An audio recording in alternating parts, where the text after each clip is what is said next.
하나님의 말씀은 요한계시록 1장 1절에서 8절까지 교독하겠습니다.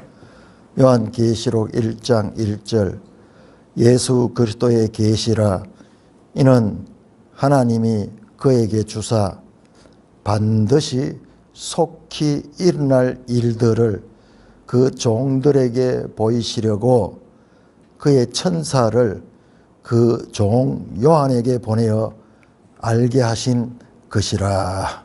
요한은 하나님의 말씀과 예수 그리스도의 증거 곧 자기가 본 것을 다 증언하였느니라.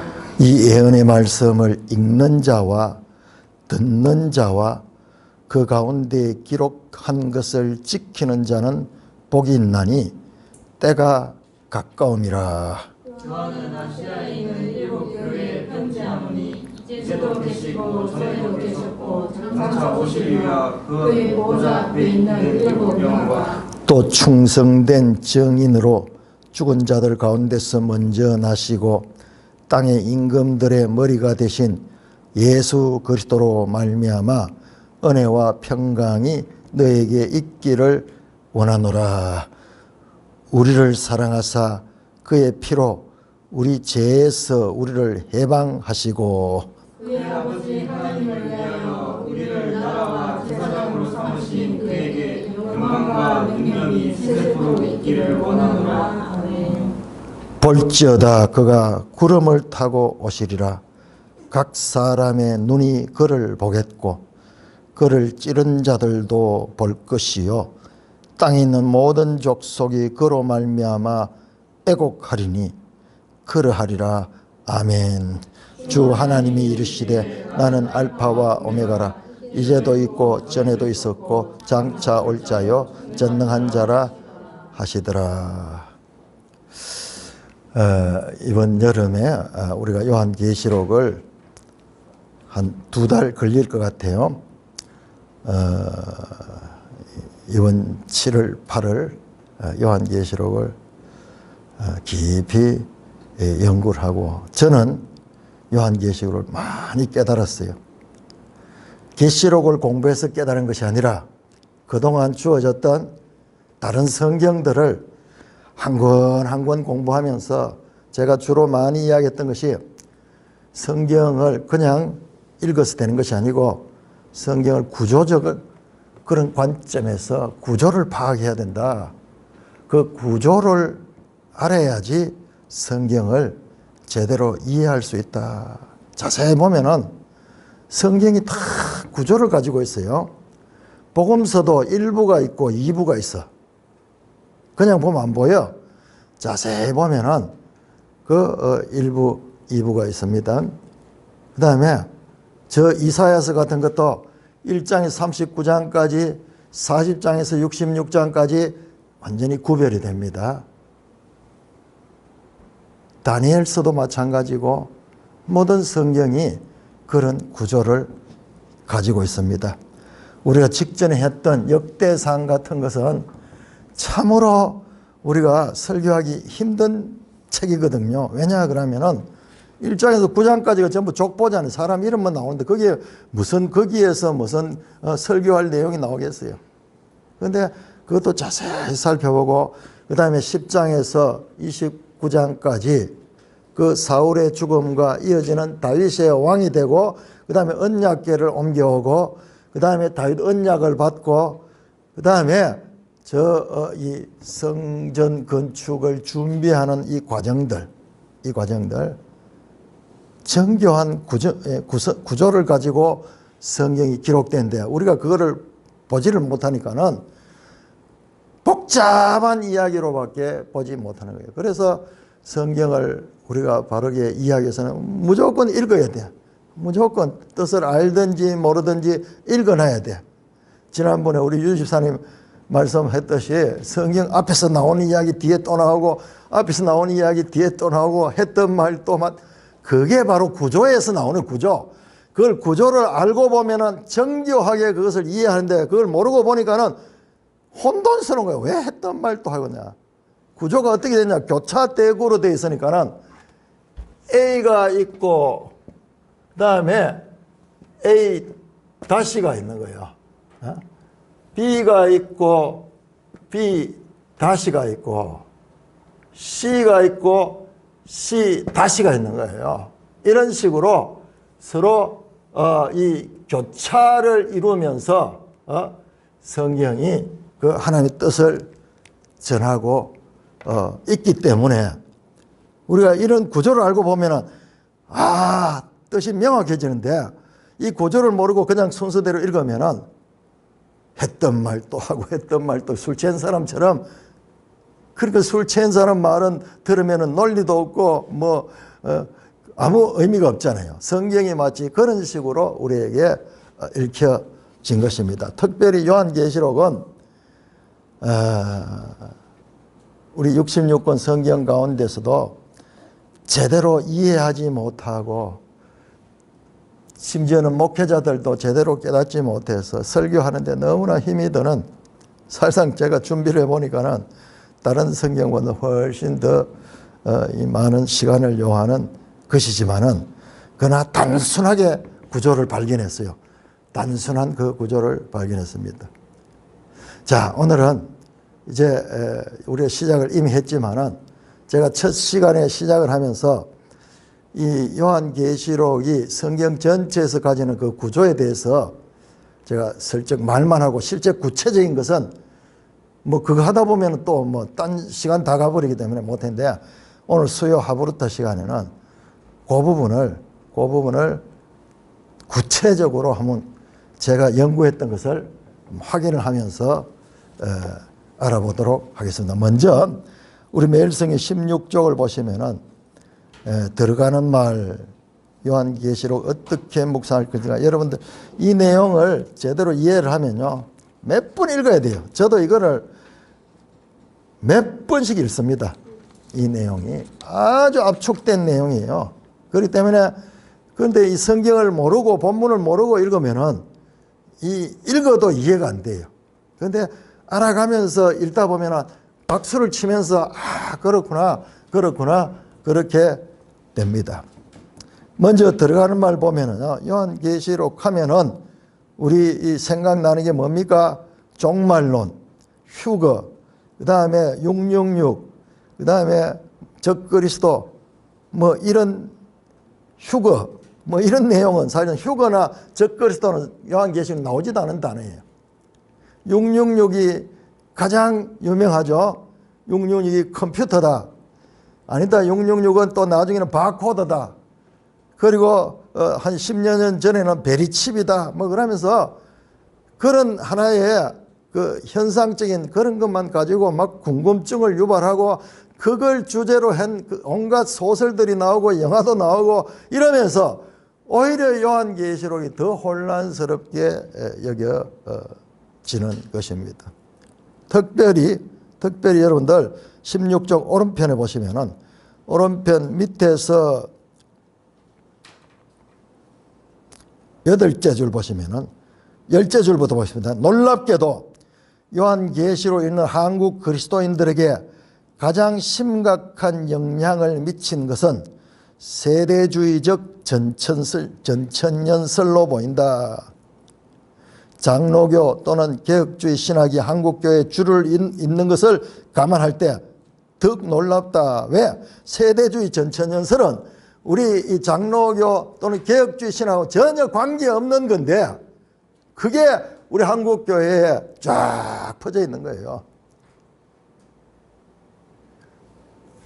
그래서 이런 요한계시록 가지고 현대에 일어나는 사건들 뭐 이런 거 연결시켜 가지고 우리 가까운 예로는 지금부터 벌써 25년이잖아요. 2000년대 1999년에서 2000년으로 넘어갈 적에 그때도 막 온 소론을 많이 벌였죠. 막 이 뭐 세상에 무슨 큰 일이 일어나는 것 같이. 그런데 전혀 그렇지 못하죠. 지금도 이제 중동 전쟁이 나니까 또 이걸 또 계시록으로 가지고 막 이야기를 하면서 늘 사건이 나면은 계시록 갖다 붙여가지고 그렇게 해석한다고 제대로 된 요한계시록을 해석하고 설교하고 또 이것을 제대로 이해하는 경우가 참으로 보기가 힘들었습니다.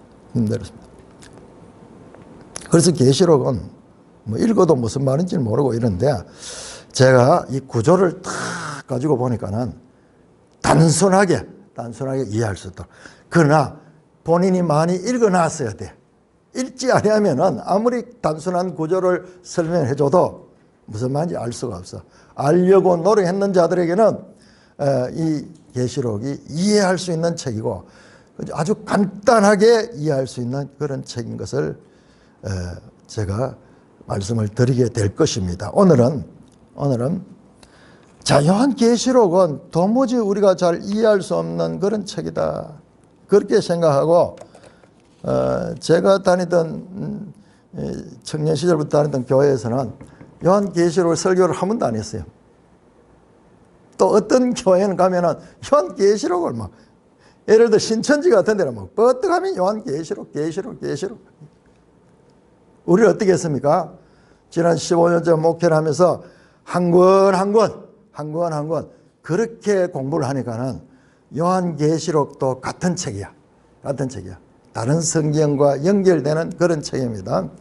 특별히 구약 성경을 많이 읽어 놓으면은 요한계시록은 다니엘서, 에스겔서, 스가랴서, 이사야서, 구약의 선지서 내용들이 쫙 깔려 있습니다. 그래서 요한계시록이 뚝 떨어진 뚱딴지 같은 책이 아니고 구약 성경과 밀접한 연관을 가지고 있는 책이다.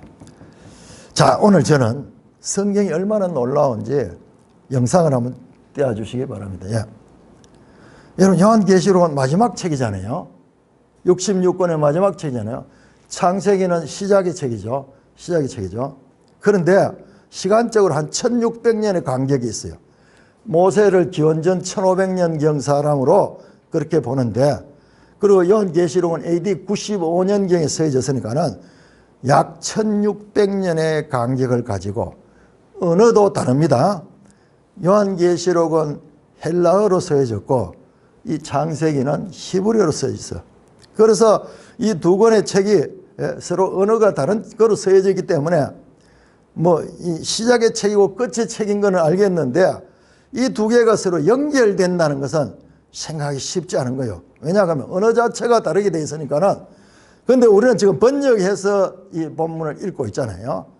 번역해서 읽고 있기 때문에 오히려 그런 면에서는 이 두 개를 서로 비교를 한 존재. 제가 이렇게 창세기와 계시록의 수미상관, 인크루지오, 머리 숫자, 꼬리 밑자, 머리와 꼬리, 시작과 마지막, 이 두 개가 밀접한 서로 인크루지오, 교차 대꾸를 이루고 있다는 것을 흐릿하게 보았어요. 그런데 이것이 그러한가 그러면서 자세히 살펴보니까는 밀접한 연관이 있다는 것을 봅니다. 그것을 보면은 요한계시록도 성경 66권 가운데 유기적인 그런 관계가 있는 책이구나. 완전 우리가 이해할 수 없는 이 책이 아니라 서로 유기적인 관계가 있는 책이라는 것을 알 수 있습니다. 다음 넘겨주세요. 자, 첫째로 보세요. 요한계시록 1장 3절과 1장에서 3장과 계시록 마지막 3장, 20장, 21장, 22장. 이것도 정확하게 일치가 돼요. 1, 2, 3장, 창세기 1, 2, 3장 제일 처음이죠. 그 다음 계시록 20, 21, 22 마지막이죠. 자, 요 두 개가 시작이 하늘과 땅, 태초에 하나님이 하늘, 천, 땅지 창조하시니라. 요한계시록 20장에 보니까는 이 땅과 하늘, 천지입니다. 지천 순서가 거꾸로 됐지만은 같습니다. 요 땅과 하늘이 없어져서 요때 창조한 땅과 하늘이 없어지고 새 하늘과 새 땅이 드러났습니다. 그래서 이 천지, 하나님 처음 창조했던 처음 하늘과 처음 땅은 없어졌고 바다도 없는 새 창조, 창조와 새 창조의 구조를 가지고 있는 것을 볼 수가 있습니다. 다음 보세요. 다음 빛에 관한 것도 보시면은, 빛에 관한 것도 보시면은, 자, 하나님이 빛이 있으라 하시니 빛이 있었고, 1장 3절이죠. 빛이 하나님 보시기에 좋았더라. 자, 그리고 하나님께서 하늘의 궁창의 광명체들에서 낮과 밤을 나누게 하고, 여기에서는 해와 달이 만들어진 거예요. 그 앞에서 나오는 빛은요, 빛은 이런 해와 달이 아니에요. 해와 달은 피조물로 구성된 피조물이고 하나님이 창조하신 것이고, 처음에 태초에 있는 빛은 그런 피조물이 아니에요. 이게 피조물. 뒤에 나오는 14절 하늘의 궁창의 광명체, 별들, 그 다음에 달들, 그 다음에 이 해, 뭐 이런 것들이 있습니다. 자, 계시록 21장에 보시면요, 그 새 예루살렘 성에는, 그 성에는 해나 달의 비침이 쓸데없으니, 이런 피조물로 된 해나 달로 만드는 빛이 필요가 없는 거예요. 왜? 하나님의 영광이 비치고 어린 양이 그 등불이 되시나요? 어린 양이 그 빛이신 거예요. 피조물이 아니고 해나 달이나 별 같은 피조물의 빛이 아니라 하나님의 영광 자체가 비치고 어린 양이 그 빛이 되는 거예요. 그리고 만국이 그 빛 가운데, 그러니까 이 해와 달이 아닙니다. 그 하나님의 영광의 빛, 그 다음에 어린 양이 비치는 그 빛, 거기에는 밤이 없습니다. 왜냐? 해가 없으면은요, 밤이 없어요. 해가 떴다가 지고 그러면 밤이 오고 그렇게 살겠는데 거기는 밤이 없는 거예요. 더 이상 해나 달이 필요 없는 곳이에요. 그래서 만국이 영광과 존귀를 가지고 거기 들어가겠고, 다시 밤이 없겠고 등불과 햇빛이 필요 없으니, 왜? 주 하나님이 그들에게 빛이심이라. 창조에 있던 그 빛, 하나님 자체가 빛이신 것입니다. 다음, 자, 하나님께서 창세기 2장 1절에 6일 동안 창조하시죠. 마지막에 사람을 창조하시고, 그 다음에 2장 1절에 보면 천지와 만물이 다 이루어졌다. 다 이루어졌다. 계시록 21장 6절에는 이제 이루었도다. 다 이루어졌다. 나는 알파 오메가 처음과 마지막이요 생명수 샘물을 목마르니 값없이 주겠다. 예수님께서 다 이루었으니까. 태초에 그 하나님께서 천지 창조를 이뤘듯이 예수님께서 새 창조를 다 이루었습니다. 다음, 창세기 2장 23절 24절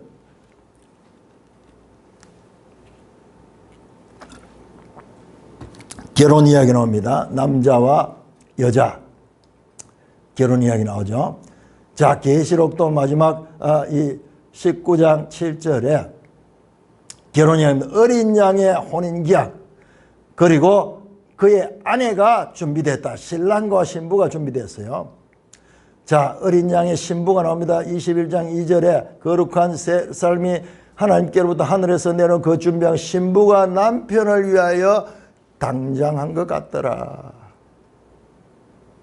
자, 21장 9절에 보니까는 오라 내가 신부 곧 어린 양의 아내를 너게 보이리라 하고, 그러면서 신랑과 신부 주제가 창세기 2장과 계시록 21장에서 나타나고 있습니다. 다음,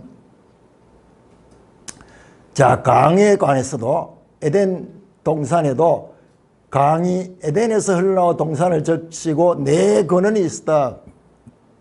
계시록 마지막 22장 1절 2절에도 보니까는 그가 수정같이 맑은 생명수 강을 내게 보이니 그 강이 하나님과 어린 양의 보호자로부터 나와서 길 가운데로 흐르는 강 좌우에 생명나무가 있어 12가지 열매를 맺는, 여러분 이 생명나무가 창세기 3장에 있던 거잖아요.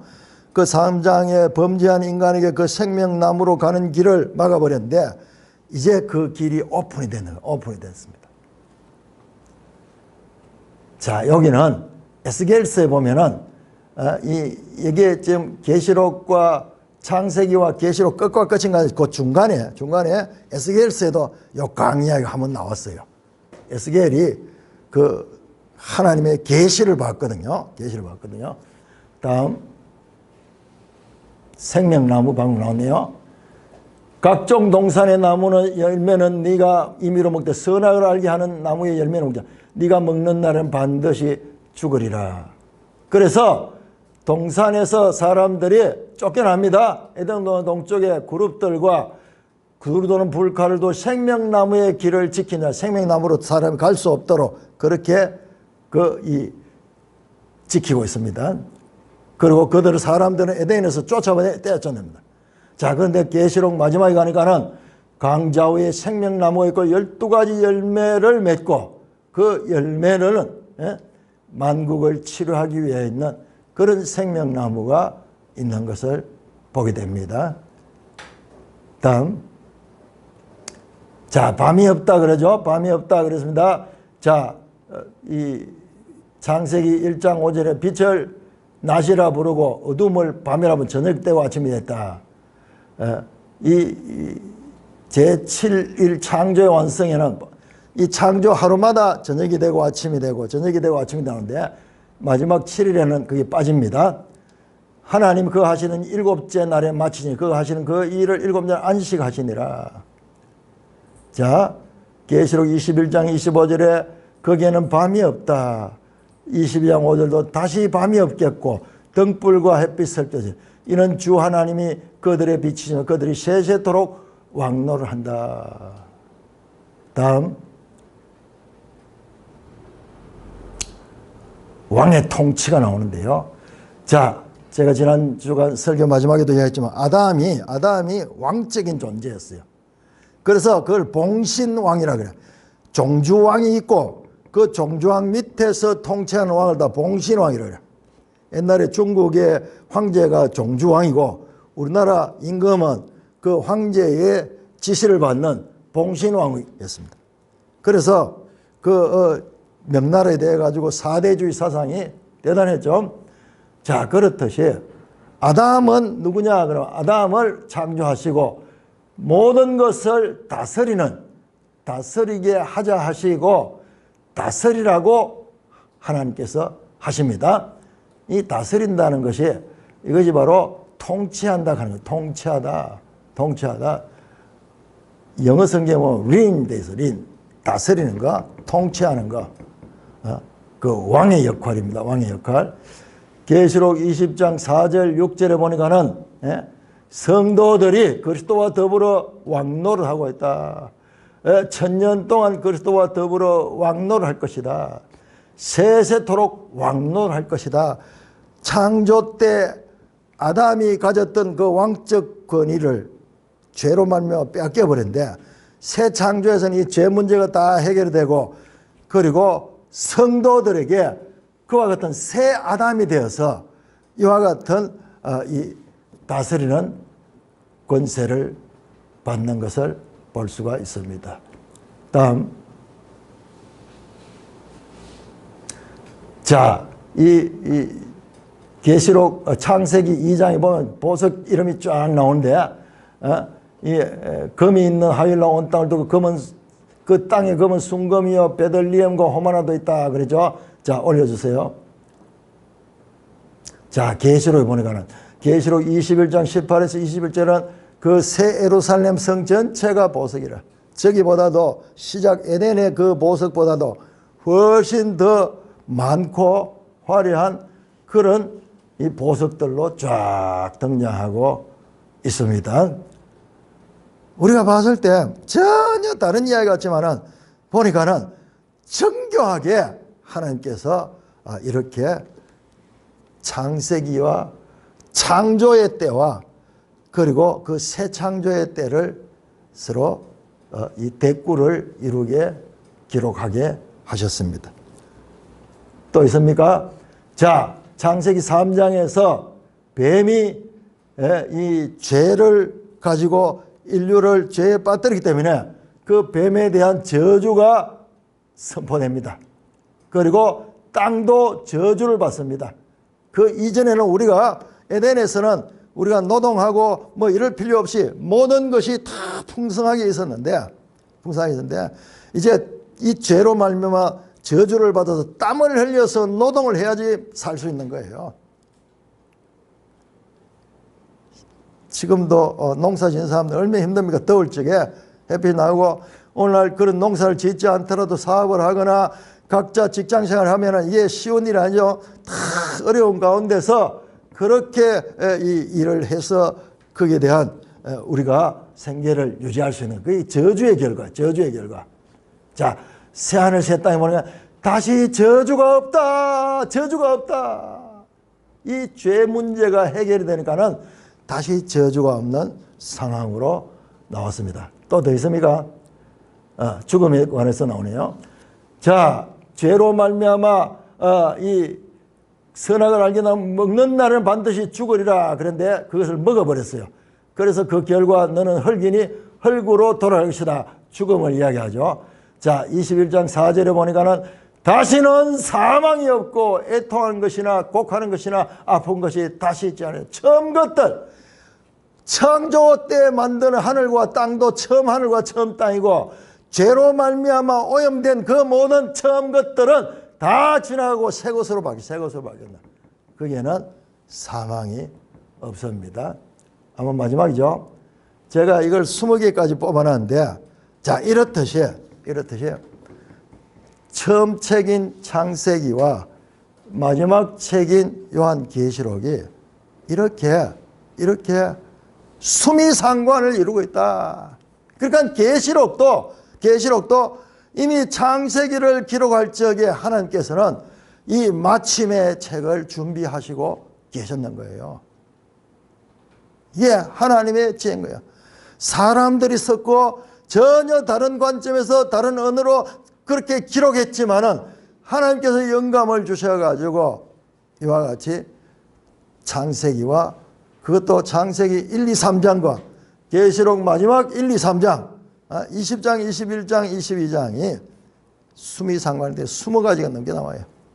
뿐만 아니라 창세기와 요한계시록 딱 마지막 첫 3장, 마지막 3장 말고도 그 뜻들이 다 연결이 되어 있어요. 이게 성경이에요. 이게 성경. 그래서 성경을 이런 식으로 볼 수 있으면은 성경이 이제 그냥 읽으면은 이런 게 잡히질 않아요.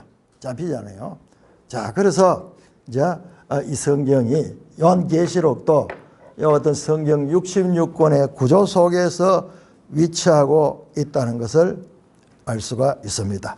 자, 그러면 오늘은 자, 이렇게 우주적 교차 때, 그죠?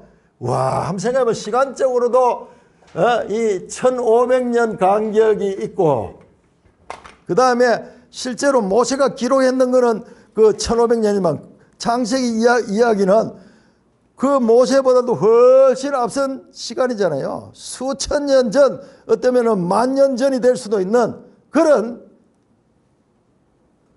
과거와 이 시간 간격, 만 년의 간격을 두고 이 뜻이 서로 연결이 되는, 이 하나님이 아니고 누가 할 수 있겠어요? 거대한 설계자가 없이 이런 일이 어떻게 일어날 수 있겠습니까? 자, 그러면은 이와 같은 교차대구를 갖다가 우주적 구조라 그렇게 보십시다. 실제로 창조에 관한 새하늘 새땅, 그 다음에 하늘과 땅 창조에 관한 이야기는 그야말로 우리가 생각할 수 있는 최고의 우주적 구조가 교차대구를 이루고 있어. 자, 그러면은 요한계시록 안에서 한번 볼까요? 요한계시록 1장과 요한계시록 저 22장이 교차대구를 이루고 있는 것도 발견했습니다. 우리 한번 봅시다. 요한계시록 1장. 자, 많은 분들이 요한계시록만 가지고 이거를 보니까는 이게 해석이 잘 안 되고 다른 책과는 전혀 다른 책같이 그렇게 여겨지는데, 제가 말씀드리고자 하는 것은 요한계시록도 이렇게 66권의 유기적 관계 속에서 기록된 것이다. 자, 요한계시록 안에서도 이런 구절을 발견하게 됩니다. 자, 1장 1절 보시면은 예수 그리스도의 계시라. 이는 하나님이 그에게 주사 반드시 속히 일어날 일들을 그 종들에게 보이시려고 그의 천사를 그 종 요한에게 보내어 알게 하신 것이라. 자, 22장 제일 마지막이죠. 그러니까는 앞과 끝은 가만히 멀기 때문에 이 두 개가 어떤 연관성이 있을까를 볼 수가 없어요, 우리가. 그런데 이제 자꾸 이 교차대구 구조를 발견하게 되면은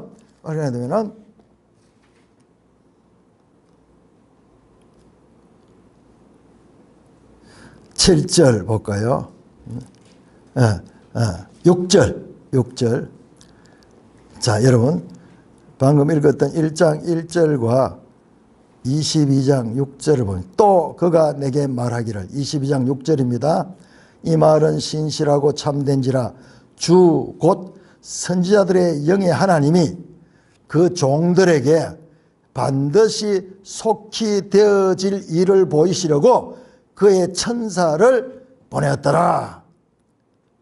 지금 1장 1절에 나오는 반드시 속히 되어질 일들을 그 종들에게 보이시려고 그의 천사를 보냈다. 1장 1절은 요한에게 보냈다 되어 있는데, 여기는 그것은 빠져 있지만은 똑같은 구절을 가지고 있습니다.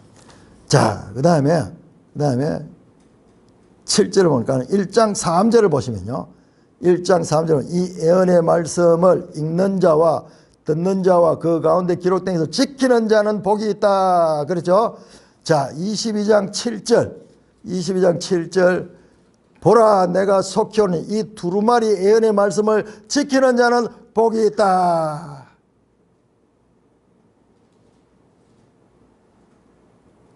자, 1장 3절에 보니까는 지키는 자는 복이 있나니 때가 가깝다. 그랬죠? 자, 22장 10절 보세요. 22장 10절. 또 내게 말하되 이 두루마리 예언의 말씀 임봉하지 말라. 때가 가까우니라. 1장 8절. 나는 알파와 오메가라. 이제도 있고 전에도 있고 장차 올 자요 전능하는 자라 하더라. 22장 13절. 나는 알파와 오메가요 처음과 마지막이요 시작과 마침이라.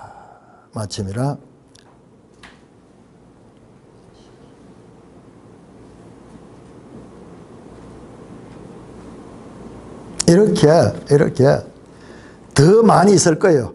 내가 언뜻 이렇게 봐도 이렇게 정교하게 1장과 마지막 장, 여러분 한번 생각해 보세요.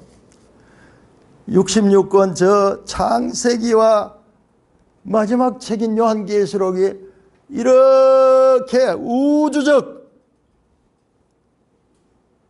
인크로즈를 이루고 있다 그러면은 요 책 계시록 안에도 소우주 가운데도 이와 같이 정교한 인크로즈를 이루고 있습니다.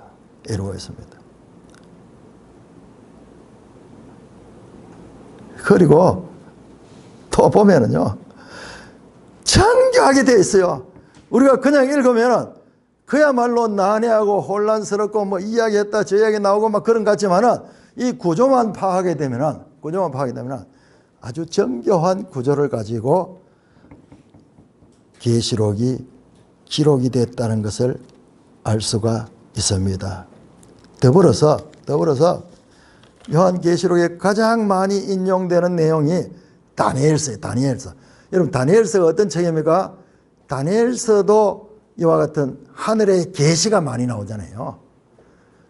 그 당시의 이야기도 나오지만 6장까지는 그냥 그때 바벨론에 포로 잡혀갔을 때 일어났던 그 사건들이고 7장부터 마지막 그 12장까지는요. 참 환상이에요. 환상. 탁 다니엘인데 7장에 보니까 인자 같은 이가 하늘 구름을 타고 애적부터 항산 계신에게로 나오니 그러면서 저 환상이 보이는데 지금 그 내용들이 자 1장 13절에 촛대사에 인자 같은 이가 발에 끌리는 옷을 입고 요 인자 같은 이가 다니엘 7장 13절에 인자 같은 이 그 인자 같은 그 다음에 이 에스겔이 어떤 책입니까? 에스겔은 포로로 잡혀가지고 포로지 바벨론에서 기록한 책이 에스겔서예요. 지금 요한계시록은 사도 요한이 반모섬으로 유배를 당해서 일종의 포로가 돼가지고 그 자기 땅에서 떠나가지고 혼자 유배당해가지고 그곳에서 하늘의 계시를 받아 기록한 책이야. 그래서 내용이 아주 비슷한 내용이 많이 있어요. 그 다음에 스가랴서도 보면은 아주 묵시적인 그런 내용이 많습니다.